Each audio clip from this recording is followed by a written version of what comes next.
আতিফ, আপনারা জানেন যে গত যে আজকে ৯০তম দিন যুদ্ধের। যদি আমরা যুদ্ধের বলি, যুদ্ধবিরতি একটা চলছে, কিন্তু আসলে তো মানছে না। বিশেষ করে ইসরায়েল বা আমেরিকা তো এগুলো মানছে না। ইরানের গায়ে যা আসতেছে, ইরান সেটা প্রতিহত করতে ছোটখাটো ভাবে হরমুজ প্রণালীতে, যেটা আমরা দেখছি। এবং আমরা দেখি যে খার্ক দ্বীপের উপরে এবং ইরানের উপরেও মাঝে মাঝে সার্ভেলিয়েন্স ড্রোন গুলা আসে, ইরান বা মার্কিন যুক্তরাষ্ট্র বা ইসরায়েলের, সেগুলো আবার ইরান করে। এই সব কিছু মিলিয়ে আমরা একটা খবর সবার সামনে আসছে। এটা গতকালে বিভিন্ন বড় বড় গণমাধ্যমে আসছে, দেশের গণমাধ্যমে, আজকে দেখলাম বাংলাদেশের গণমাধ্যমে আসছে যে যুদ্ধের সময় লুকিয়ে আবুধাবিতে যান নেতানিয়াহু। এটা নিয়ে ইরান হুঁশিয়ারি দিয়েছে আরব আমিরাতকে বারবার। অনেকে বলছে ইরানের নেক্সট টার্গেট হচ্ছে আরব আমিরাত। এই নিয়ে আপনি কিছু বলেন। আমাদের পশ্চিম এশিয়া বা মধ্যপ্রাচ্যের যে যুদ্ধ, সেটা আসলে চলমানই। কারণ ইরান যে, আপনি খেয়াল করবেন, যুদ্ধবিরতির যে কথা বলেছিল, সেইখানে কিন্তু লেবানন, ফিলিস্তিন, ইয়েমেন এই অঞ্চলগুলো অন্তর্ভুক্ত ছিল। এক ধরনের ট্রাম্প বলছে যে হ্যাঁ আমি মানি, কিন্তু দেখা গেছে যে লেবাননে হামলা বন্ধ হয়নি। হয়তো ওই আগের মতো 100% স্পিডে নাই, কিন্তু 50% সার্জিক্যাল স্ট্রাইকগুলোতে তারা চালিয়ে যাচ্ছে।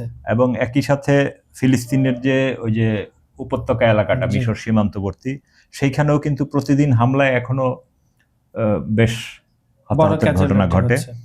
তারপরে বলা হয়েছিল সীমান্ত দিয়ে খাদ্য টাদ্য ঢুকবে, সেগুলোও নিশ্চিত হয় নাই। চিকিৎসা সামগ্রী ঢুকতে দিচ্ছে না, অনেক জটিলতা তৈরি হয়ে আছে। তার মানে যুদ্ধবিরতি আসলে পুরোপুরি কার্যকর না। এই কার্যকর না এর পিছনে আমরা দেখতে পাই যে আসলে একটা মার্কিন যুক্তরাষ্ট্রের অক্ষমতা কিরকম আপনি দেখেন। ট্রাম্প চীনে গেছে, সেইখানেও যাওয়ার আগে নেতানিয়াহুর সাথে টেলিফোনে অনেকক্ষণ আলোচনা করে গেছে। তো এই যে দেখেন, এইসব লাইনের মাধ্যমে কিন্তু হ্যাঁ প্রকাশ্য তাদের সাথে আমাদের সম্পর্ক আছে, চুক্তি আছে। হ্যাঁ, এবং তারা বলছে যে এই সম্পর্ক অনানুষ্ঠানিক কোনো কিছুর উপর ভিত্তি করে নয়। 2020 সালে যুক্তরাষ্ট্রের মধ্যস্থতায় ইসরায়েলের সঙ্গে আমরা কূটনৈতিক সম্পর্ক স্থাপন করি, এবং ওই সময় থেকেই আসলে বাহরাইন, মরক্কো এবং সুদানও ওই আব্রাহাম অ্যাকর্ডে যোগ দিয়েছিল। তো এই হলো আসলে ইসরায়েলের দশা এবং আরব আমিরাতের দশা। এবং এই কারণেই দেখেন, ইরান কিন্তু আরব আমিরাতের যেসব স্থাপনায় হামলা করেছে, এগুলো কিন্তু ইসরায়েল এবং মার্কিন সংশ্লিষ্ট। কিন্তু আরব আমিরাত এর মধ্যে নিজে যুক্ত হয়ে শত্রুতা আরো বৃদ্ধি করলো আর কি। তো আপনারা জানেন যে আরব আমিরাতের আসলে শতকরা 60 থেকে 70% যে বাসিন্দা, তারা কিন্তু সব বিশ্বের বিভিন্ন দেশের।